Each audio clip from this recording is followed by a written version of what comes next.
മലയാള thriller സിനിമകളുടെ ചരിത്രത്തിൽ തന്നെ ഏറ്റവും ബ്രില്യൻ്റ് തിരക്കഥയുള്ളത് എന്ന് അവകാശപ്പെടാവുന്ന ചിത്രമാണ് 1994 ഷാജി കൈലാസ് സംവിധാനം ചെയ്ത് മമ്മൂട്ടി പ്രധാന വേഷത്തിലെത്തിയ ദ ട്രൂത്ത്. ത്രില്ലർ സിനിമകളുടെ തലതൊട്ടപ്പനായ എസ് എൻ സ്വാമിയുടെ എക്കാലത്തെയും ഗംഭീര സ്ക്രിപ്റ്റ് എന്ന് അവകാശപ്പെടാവുന്ന സിനിമ. ഈ സിനിമയോളം യുക്തിയുക്തമായതും അതേസമയം തന്നെ സങ്കീർണമായതുമായ സ്ക്രിപ്റ്റ് CBI സീരീസിന് പോലുമില്ല. ശത്രുക്കൾക്ക് ഈ കർമ്മം കൊണ്ട് എന്താ ലാഭം? ആ ലാഭം തന്നെ ആയിരിക്കണമല്ലോ അവരുടെ ലക്ഷ്യവും. ആ വിഷയത്തെ സംബന്ധിച്ച് പറയുമ്പോൾ വല്ലാത്ത നിഗൂഢത കാണുന്നുണ്ട്.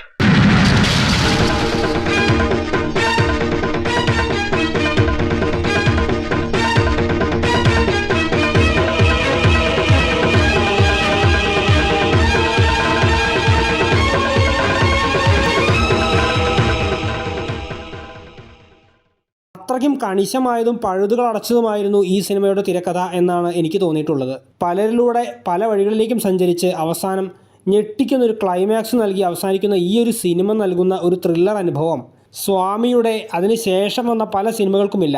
ഉദാഹരണത്തിന് അതിൽ തന്നെയുള്ള ഈ ഒരു സീൻ ശ്രദ്ധിക്കുക. സർവീസിലിരിക്കുമ്പോൾ കൊല്ലപ്പെട്ടത് കൊണ്ട് പകരം ഒരു ജോലി അവർ കിട്ടാൻ സാധ്യതയുണ്ട്. അതിന്റെ എന്തോ കാര്യത്തിനായി വന്നതാ.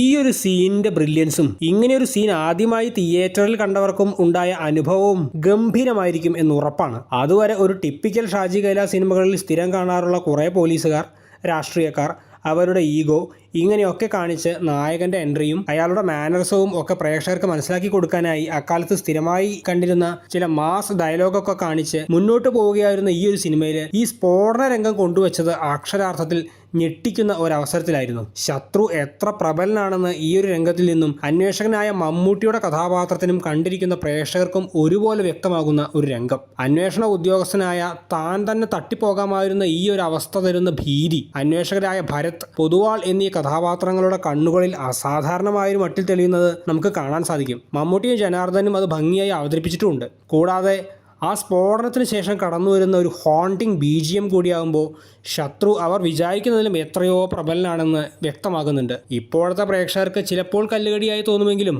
ഒട്ടനവധി ബ്രില്യൻസുകൾ ഒളിപ്പിച്ചു വെച്ച അതിഗംഭീരമായൊരു തിരക്കഥ ആയിരുന്നു ഈ സിനിമയുടേത്. അതിൽപ്പെട്ട ഒന്നാണ് തിലകൻ്റെ കഥാപാത്രവും. ആ കഥാപാത്രം തുടക്കത്തിൽ ഈ കുറ്റകൃത്യത്തിൻ്റെ സ്വഭാവത്തെക്കുറിച്ച് നടത്തുന്ന ഒരു പ്രവചനവും കുറ്റകൃത്യത്തിൻ്റെ മോട്ടീവുമായി ബന്ധപ്പെട്ട് വല്ലാത്തൊരു നിഗൂഢത കാണുന്നുണ്ടെന്നും നമ്മൾ പ്രത്യക്ഷത്തിൽ കാണുന്നതോ മനസ്സിലാക്കുന്നതോ അല്ല സത്യമെന്നും ആ കഥാപാത്രം തുടക്കത്തിൽ പറയുന്നുണ്ട്. ഈ സിനിമയുടെ ക്ലൈമാക്സ് കൂടി കൂട്ടി വായിക്കുമ്പോൾ അത് എത്ര സത്യമാണെന്ന് കാണാം. അത് മറ്റൊരു ബ്രില്യൻസ്. കൂടാതെ അക്കാലത്ത് മലയാള സിനിമകളിൽ അത്ര കണ്ട് പരിചയമില്ലായിരുന്ന സീരിയൽ കില്ലർ അഥവാ കില്ലർ വുമൺ എന്നൊരാശയവും ഈ സിനിമ തുടക്കം മുതൽ പരാമർശിക്കുന്നത് കാണാം. അതും ഈ സ്ഫോടനവുമായി ബന്ധപ്പെടുത്തി നോക്കുമ്പോൾ അതുവരെ മലയാള സിനിമയ്ക്ക് അത്ര പരിചിതമല്ലാതിരുന്ന ഒരു ഹോളിവുഡ് ടച്ച് ഇതിൻ്റെ പ്ലോട്ടിനുള്ളതായി നമുക്ക് കാണാൻ കഴിയും. അപ്പോൾ ഈ സിനിമയുമായി ബന്ധപ്പെട്ട നിങ്ങളുടെ അഭിപ്രായങ്ങളും ഓർമ്മകളും കമൻറ്റ് ബോക്സിൽ പങ്കുവയ്ക്കുക.